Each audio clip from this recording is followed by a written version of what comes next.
ನಮಸ್ಕಾರ ವೀಕ್ಷಕರೇ, ಶ್ರೀಗರಿ ವಾರ್ತೆಗರಿಗೆ ಸ್ವಾಗತ. ನಾನು ನಿಮ್ಮ ಗ್ರಹೇಶ್ವರ ಗಾರ್ಡಿಗೇಂದ್ರ. ದಿನಾಂಕ ಜೂನ್ 4, 2026ರಂದು ಕನ್ನಡ ಮತ್ತು ಸಂಸ್ಕೃತಿ ಇಲಾಖೆ, ಜಿಲ್ಲಾಡಳಿತ, ಮೈಸೂರು ಮಹಾನಗರ ಪಾಲಿಕೆ ಹಾಗೂ ರಾಜಶ್ರೀ ಶ್ರೀ ನಾಲ್ವಡಿ ಕೃಷ್ಣರಾಜ ಒಡೆಯರ್ ಜಯಂತ್ಯೋತ್ಸವ ಸಮಿತಿ ವತಿಯಿಂದ ರಾಜಶ್ರೀ ಶ್ರೀ ನಾಲ್ವಡಿ ಕೃಷ್ಣರಾಜ ಒಡೆಯರ್ ಅವರ 143ನೇ ಜಯಂತಿಯನ್ನು ಆಚರಿಸಲಾಯಿತು. ಮೈಸೂರು ಅರಮನೆ ಆವರಣದಲ್ಲಿರುವ ಪುರಾತನ ಶ್ರೀ ಲಕ್ಷ್ಮೀ ರಮಣ ಸ್ವಾಮಿ ದೇವಸ್ಥಾನದ ಮುಂಭಾಗದಿಂದ ಪೊಲೀಸ್ ಅಶ್ವಾರೋಹಿ ದಳ, ಮೈಸೂರು ಪೊಲೀಸ್ ಬ್ಯಾಂಡ್ ಹಾಗೂ ವಿವಿಧ ಕಲಾ ತಂಡಗಳೊಂದಿಗೆ ಮೆರವಣಿಗೆ ಹೊರಟು ಕರ್ನಾಟಕ ಕಲಾಮಂದಿರ ತಲುಪಿತು. ಆನಂತರ ವೇದಿಕೆ ಕಾರ್ಯಕ್ರಮದಲ್ಲಿ ಯದುವೀರ್ ಕೃಷ್ಣದತ್ತ ಚಾಮರಾಜ ಒಡೆಯರ್, ಜಿಲ್ಲಾಧಿಕಾರಿ ಲಕ್ಷ್ಮೀಕಾಂತ್ ರೆಡ್ಡಿ, ಸಿಎನ್ ಮಂಚೇಗೌಡ, ಪುರುಷೋತ್ತಮ, ಡಾಕ್ಟರ್ ಸುದರ್ಶನ್, ಮಲ್ಲಿಕಾರ್ಜುನ ಸ್ವಾಮಿ, ಕನ್ನಡ ಮತ್ತು ಸಂಸ್ಕೃತಿ ಇಲಾಖೆ ಮೈಸೂರು ಮುಂತಾದವರು ಉಪಸ್ಥಿತರಿದ್ದರು. ಆನಂತರ ಮಾಧ್ಯಮ ಕ್ಷೇತ್ರದ ಸೇವೆಗೆ ಪ್ರಶಸ್ತಿಯನ್ನು ಡಿಡಿ ಜಯಂತ್, ಪ್ರಕೃತಿ ಗೋಪಾಲ್ ಕೃಷ್ಣ ಹಾಗೂ BA ಶಿವಶಂಕರ್, ಹಿರಿಯ ಚಳುವಳಿ ಹೋರಾಟಗಾರರು ಕೆಲವರು ಪ್ರಶಸ್ತಿ ಪಡೆದರು. ನಾಲ್ವಡಿ ಕೃಷ್ಣರಾಜ ಒಡೆಯರ ಆಡಳಿತ ಇಡೀ ದೇಶದಲ್ಲೇ ಕ್ರಾಂತಿಕಾರಕ ಆಡಳಿತ. ಯಾಕೆ ಯಾವಾಗಲೂ ಕೂಡ ನಾಲ್ವಡಿಯವ್ರನ್ನ ಎಲ್ಲರೂ ಜನ ನೆನೀತಾರೆ ಅಂತ ಹೇಳಿದ್ರೆ, ಅವರು ಇಡೀ ದೇಶದಲ್ಲೇ ಮಾದರಿಯಾಗಿ ಆಡಳಿತ ಕೊಟ್ಟಂಥದ್ದು. ಮೈಸೂರಿಗೆ ಅಂದರೆ ಮೈಸೂರು ಸಂಸ್ಥಾನ, ಆವಾಗ ಮೈಸೂರು ರಾಜ್ಯ ಅಂತ ಇತ್ತು.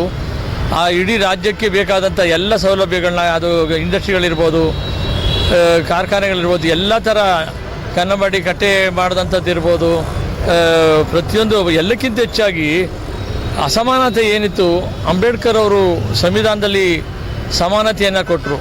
ಇವರು 1918ನೇ ಇಸ್ವಿಯಲ್ಲಿ ಮಿಲ್ಲರ್ ಆಯೋಗವನ್ನು ಮಾಡಿ, ಮಿಲ್ಲರ್ ಆಯೋಗದ ಮುಖಾಂತರ ಹಿಂದುಳಿದವರಿಗೆ ಮೀಸಲಾತಿಯನ್ನು ಕೊಟ್ಟಂಥ ದೊಡ್ಡ ದೂರದೃಷ್ಟಿ ಇದ್ದಂಥ ಮಹಾನ್ ನಾಯಕರು, ಎಲ್ಲರೂ ಸಮಾನವಾಗಿ ಕಾಣಿದಂಥ ನಾಯಕರು ಇಡೀ ದೇಶದಲ್ಲಿ ಸಿಗೋದಿಲ್ಲ. ಆ ನಾಯಕರ ಮಾಡಿದಂಥ ಕೆಲಸಗಳಿಗೋಸ್ಕರ ಇವತ್ತು ಕೂಡ ಎಲ್ಲರೂ ನಾವು ನೆನೀತಾ ಇದ್ದೀವಿ. ಅವ್ರು ಕೊಟ್ಟೋದ್ರಿಂದ ಈ ಕಡೆ ಪ್ರಾಂತ್ಯ ಇಡೀ ದೇಶದಲ್ಲಿ ಅಭಿವೃದ್ಧಿ ಆಗಲಿಕ್ಕೆ ಅವ್ರ ಮೂಲ ಕಾರಣ ಅನ್ನೋದನ್ನು ಕೂಡ ತಿಳಿಸಕ್ಕೆ ಬಯಸ್ತೇನೆ. ನಿನ್ನೆ ರಾತ್ರಿ ಬಗ್ಗೆ ಕೇಳಿದಾಗ ನಾನು ಈ ಕಾರ್ಯಕ್ರಮಕ್ಕೆ ಬರಲಿಕ್ಕೆ ಆಗ್ತಾ ಇಲ್ಲ, ಆದರೆ ನನ್ನ ಶುಭ ಸಂದೇಶವನ್ನು ನಾನು ಕೊಡಲಿದ್ದೇನೆ ಮತ್ತು ಎಲ್ಲರ ಜೊತೆ ಇದ್ದೇನೆ ಎನ್ನುವಂತಹ ಮಾತನ್ನು ತಿಳಿಸಿ ಅಂತ ಹೇಳ್ತಾ, ಸನ್ಮಾನ್ಯ ಮುಖ್ಯಮಂತ್ರಿಗಳು ಈ ಶುಭ ಸಂದೇಶವನ್ನು ಈ ಒಂದು ಕಾರ್ಯಕ್ರಮಕ್ಕೆ ಕಳಿಸಿದ್ದಾರೆ. ಆ ಶುಭ ಸಂದೇಶವನ್ನು ತಮ್ಮ ಮುಂದೆ ಇಡೋದಕ್ಕೆ ನನಗೆ ಹರ್ಷ ಆಗ್ತಾ ಇದೆ. ಶುಭ ಸಂದೇಶ ಈ ರೀತಿ ಇದೆ: ನಾಡಿನ ಸಮಸ್ತ ಜನತೆಗೆ ರಾಜಶ್ರೀ ಶ್ರೀ ನಾಲ್ವಡಿ ಕೃಷ್ಣರಾಜ ಒಡೆಯರ್ ಅವರ ರಾಜ್ಯ ಮಟ್ಟದ ಜಯಂತಿಯ ಹಾರ್ದಿಕ ಶುಭಾಶಯಗಳು. ಆಧುನಿಕ ಮೈಸೂರಿನ ನಿರ್ಮಾತೃ, ಪ್ರಜಾಹಿತೈಷಿ ದೊರೆ ಹಾಗೂ ದಕ್ಷ ಆಡಳಿತಗಾರರೆಂದು ಖ್ಯಾತರಾದ ರಾಜಶ್ರೀ ಶ್ರೀ ನಾಲ್ವಡಿ ಕೃಷ್ಣರಾಜ ಒಡೆಯರ್ ಅವರು ಕರ್ನಾಟಕದ ಇತಿಹಾಸದಲ್ಲಿ ಅಜರಾಮರ ಸ್ಥಾನವನ್ನು ಪಡೆದಿದ್ದಾರೆ. ಶಿಕ್ಷಣ, ಆರೋಗ್ಯ, ನೀರಾವರಿ, ವಿದ್ಯುತ್, ಕೈಗಾರಿಕೆ, ಕಲೆ, ಸಾಹಿತ್ಯ ಮತ್ತು ಸಂಸ್ಕೃತಿಯ ಬೆಳವಣಿಗೆಗೆ ಅವರು ನೀಡಿದ ಕೊಡುಗೆಗಳು ಇಂದಿಗೂ ರಾಜ್ಯದ ಪ್ರಗತಿಗೆ ಭದ್ರ ಅಡಿಪಾಯವಾಗಿದೆ. ಅವರ ಆಡಳಿತಾವಧಿಯಲ್ಲಿ ಕೃಷ್ಣರಾಜಸಾಗರ ಅಣೆಕಟ್ಟು, ಮೈಸೂರು ವಿಶ್ವವಿದ್ಯಾಲಯ, ಭದ್ರಾವತಿ ಕಬ್ಬಿಣ ಮತ್ತು ಉಕ್ಕಿನ ಕಾರ್ಖಾನೆ ಸೇರಿದಂತೆ ಅನೇಕ ಜನಪರ ಯೋಜನೆಗಳು ಸಾಕಾರಗೊಂಡಿವೆ. ಪ್ರಜೆಗಳ ಕಲ್ಯಾಣವೇ ಆಡಳಿತದ ಧ್ಯೇಯ ಎಂಬ ಅವರ ತತ್ವ ಇಂದಿನ ಆಡಳಿತ ವ್ಯವಸ್ಥೆಗೂ ಕೂಡ ಮಾರ್ಗದರ್ಶಿಯಾಗಿದೆ. ರಾಜಶ್ರೀ ನಾಲ್ವಡಿ ಕೃಷ್ಣರಾಜ ಒಡೆಯರ್ ಅವರು ಸಮಗ್ರ ಅಭಿವೃದ್ಧಿ, ಸಾಮಾಜಿಕ ಸೌಹಾರ್ದತೆ ಮತ್ತು ಜನಸೇವೆಯ ಮೂಲಕ ಆದರ್ಶ ರಾಜ್ಯ ನಿರ್ಮಾಣಕ್ಕೆ ಮಾದರಿಯಾಗಿದ್ದಾರೆ. ಅವರ ಜೀವನ ಮೌಲ್ಯಗಳು ಮತ್ತು ದೂರದೃಷ್ಟಿಯ ಚಿಂತನೆಗಳು ಇಂದಿನ ಪೀಳಿಗೆಗೂ ಕೂಡ ಪ್ರೇರಣೆಯಾಗಿದೆ. ಈ ರಾಜ್ಯ ಮಟ್ಟದ ಜಯಂತಿಯ ಸಂದರ್ಭದಲ್ಲಿ ರಾಜಶ್ರೀ ಶ್ರೀ ನಾಲ್ವಡಿ ಕೃಷ್ಣರಾಜ ಒಡೆಯರ್ ಅವರ ಆದರ್ಶಗಳನ್ನು ಸ್ಮರಿಸುತ್ತಾ, ಸಮೃದ್ಧ, ಪ್ರಗತಿಪರ ಮತ್ತು ಸರ್ವರನ್ನು ಒಳಗೊಂಡ ನವ ಕರ್ನಾಟಕದ ನಿರ್ಮಾಣಕ್ಕೆ ನಾವು ಎಲ್ಲರೂ ಸಂಕಲ್ಪ ಮಾಡೋಣ ಎಂದು ಹೇಳುತ್ತಾ, ಮತ್ತೊಮ್ಮೆ ರಾಜಶ್ರೀ ಶ್ರೀ ನಾಲ್ವಡಿ ಕೃಷ್ಣರಾಜ ಒಡೆಯರ ರಾಜ್ಯ ಮಟ್ಟದ ಜಯಂತಿಯ ಅಂಗವಾಗಿ ರಾಜ್ಯದ ಸಮಸ್ತ ಜನತೆಗೆ ಹಾರ್ದಿಕ ಶುಭಾಶಯಗಳನ್ನು ಸಲ್ಲಿಸುತ್ತೇನೆ. ಶ್ರೀ DK ಶಿವಕುಮಾರ್, ಸನ್ಮಾನ್ಯ ಮುಖ್ಯಮಂತ್ರಿಗಳು, ಕರ್ನಾಟಕ ಸರ್ಕಾರ ಅವರ ಈ ಒಂದು ಯಶಸ್ವಿಯಾಗಿ ಕಳೆದ ಒಂದು 10 ವರ್ಷದಿಂದ ಆಚರಣೆ ಮಾಡ್ತಾ ಬಂದಿದೆ ಇಲಾಖೆ. ಒಳ್ಳೆ ರೀತಿಯಲ್ಲಿ ಅದು ಕಾರ್ಯಕ್ರಮಗಳನ್ನು ಸಂಘಟಿಸಿ ನಾಲ್ವಡಿಯವರ ಜೀವನ, ಅವರ ಕೊಡುಗೆ, ಅವರ ಸಾಧನೆ, ಅನೇಕ ಕೆಲಸಗಳ ಬಗ್ಗೆ, ಜೊತೆಗೆ ಅದಕ್ಕೆ ಸಂಬಂಧಪಟ್ಟಿರುವಂಥದ್ದೆಲ್ಲ ನಾಟಕಗಳು, ಒಂದು ಕಲೆಯ ಒಂದು ಪ್ರದರ್ಶನ ಒಂದು ಇರ್ಬೋದು, ಸಂಗೀತ ಪ್ರದರ್ಶನ ಇರ್ಬೋದು, ಎಲ್ಲನೂ ಕೂಡ ಭಾಳ ಅಚ್ಚುಕಟ್ಟಾಗಿ ಚೆನ್ನಾಗಿ ಇವತ್ತು ಇಲಾಖೆಯನ್ನು ಮಾಡ್ತಾ ಇರೋದು ನಿಜಕ್ಕೂ ನಮಗೆ ಸಂತೋಷವನ್ನು ತಂದಿದೆ. ಇಲಾಖೆಗೆ ನಿಮ್ಮೆಲ್ಲರ ಪರವಾಗಿ ನಾನು ಅಭಿನಂದನೆಗಳನ್ನು ಸಲ್ಲಿಸಲಿಕ್ಕೆ ಇಷ್ಟಪಡ್ತೀನಿ. ಯಾಕೆಂದರೆ ಕನ್ನಡ ಮತ್ತು ಸಾಂಸ್ಕೃತಿಕ ಇಲಾಖೆ ನಿಜಕ್ಕೂ ಹಿಂದೆ ಮೈಸೂರಲ್ಲಿ ಏನು ಸ್ವಾಭಾವಿಕವಾಗಿ ಒಂದು ಕನ್ನಡ ಭಾಷೆ ಮತ್ತು ನಮ್ಮ ನಾಡಿನ ಒಂದು ಏನು ಒಳ್ಳೆ ಸಂಸ್ಕೃತಿ ಇದೆ ಅದು ಸ್ವಾಭಾವಿಕವಾಗಿ ಅರಮನೆಯಿಂದ ಮತ್ತೆ ಒಂದು ಸರ್ಕಾರದಿಂದ ಅದು ರಕ್ಷಣೆ ಆಗ್ತಾ ಇದೆ.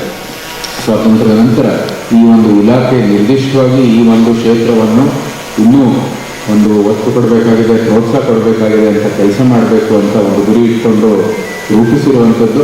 ಅದಕ್ಕಾಗಿ ಇಲಾಖೆ ಇನ್ನೂ ದೊಡ್ಡ ಮಟ್ಟದಲ್ಲಿ ಕೆಲಸ ಮಾಡಬೇಕಾಗಿದೆ ಮತ್ತು ಕನ್ನಡ ಭಾಷೆಯ ಒಂದು ಬೆಳವಣಿಗೆಗಾಗಿ ಮತ್ತು ಏನು ಒಳ್ಳೆಯ ಇತಿಹಾಸ, ಪಾರಂಪರೆ ಮತ್ತು ಸಂಸ್ಕೃತಿ ಇದೆ ಭಾರತೀಯ ಒಂದು ಭಾಷೆಯಲ್ಲಿ ಒಂದು ನಿಜವಾದಂಥ ಒಂದು ಒಳ್ಳೆಯ ಒಂದು ಪಾರಂಪರೆ ಇರ್ತಕ್ಕಂಥ ನಮ್ಮ ಕನ್ನಡ ಭಾಷೆಯನ್ನು ಅದರ ರಕ್ಷಣೆಗಾಗಿ ಇನ್ನೂ ದೊಡ್ಡ ಮಟ್ಟದಲ್ಲಿ ಕೆಲಸ ಮಾಡಲಿ ಅಂತ ಇದಕ್ಕೆ ಆಶ್ರಿತ ಶ್ರೀಮನ್ ಮಹಾರಾಜರ ಬಗ್ಗೆ ನಾನೇನು ಹೇಳೋ ಅವಶ್ಯಕತೆ ಇಲ್ಲ. ಹಲವಾರು ಗಣ್ಯರಿದ್ದಾರೆ, ಅವ್ರು ಹೇಳ್ತಾರೆ ಅವ್ರ ಕೊಡುಗೆ ಬಗ್ಗೆ, ಅವ್ರು ಸ್ಮರಣೆ ಮಾಡುವಂಥ ಕೆಲಸ ಇದೆ, ಅವ್ರ ಕೊಡುಗೆ ಬಗ್ಗೆ ಎಲ್ಲನೂ ಕೂಡ ಅವ್ರು ಹೇಳ್ತಾರೆ.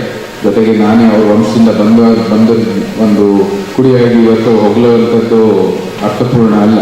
ಆದರೂ ಸಹ ಇವತ್ತು ನಾವು ಒಂದು ಕರ್ನಾಟಕದಲ್ಲಿ ಏನು ಬದುಕ್ತಾ ಇದ್ದೀವಿ, ಒಂದು ಒಳ್ಳೆಯ ವ್ಯವಸ್ಥೆ ಇದ್ದರೆ, ಒಂದು ಪ್ರಗತಿಪರ ರಾಜ್ಯ ಇದು ಗುರುತಿಸಿಕೊಂಡಿದ್ರೆ ಅದು ಅನೇಕ ನಾಯಕರ ಒಂದು ಕೊಡುಗೆ, ಅದರಲ್ಲಿ ಶ್ರೀಮನ್ ಮಹಾರಾಜರದು ಒಂದು ದೊಡ್ಡ ಕೊಡುಗೆ ಇದ್ದೇ ಇದೆ. ಅದನ್ನ ನಾವು ಸ್ಮರಣೆ ಮಾಡಬೇಕು ಅಂದರೆ ಅದಕ್ಕೆ ನಿಜವಾದಂಥ ಒಂದು ಮರ್ಯಾದೆ ಕೊಡಬೇಕಂದ್ರೆ ಮತ್ತೊಮ್ಮೆ ನಮಗೆ ಮತ್ತು ಮುಂಬರೋ ಪೀಳಿಗೆಗೆ ಈ ಒಂದು ಒಳ್ಳೆ ಸುವರ್ಣ ಮೈಸೂರಂತೆ ಒಂದು ಒಳ್ಳೆ ವಿಕಸಿತ ಒಂದು ಕರ್ನಾಟಕವನ್ನು ರೂಪಿಸಬೇಕಾಗಿದೆ. ಅದೇ ನಿಜವಾದಂಥ ಗೌರವ ಕೊಡುವಂಥ ಕೆಲಸ. ಜೊತೆಗೆ ಇವತ್ತು ಏನು ಇಡೀ ಯಾವುದೇ ಒಂದು ಧರ್ಮ ಇರಲಿ, ಯಾವುದೇ ಒಂದು ಜನಾಂಗ ಇರಲಿ, ಯಾವುದೇ ಒಂದು ನಂಬಿಕೆ ಇರಲಿ, ಎಲ್ಲರಲ್ಲೂ ಕೂಡ ಒಂದು ಹೊಂದಾಣಿಕೆ ಇರೋದು ಸೇವೆಯ ಭಾವನೆ. ಆ ಸೇವೆಯ ಭಾವನೆಯೊಂದಿಗೆ ನಾವು ಮುಂದುವರಿಬೇಕಾಗಿರ್ತಕ್ಕಂಥದ್ದು ಎಲ್ಲಕ್ಕಿಂತ ಮುಖ್ಯವಾದದ್ದು.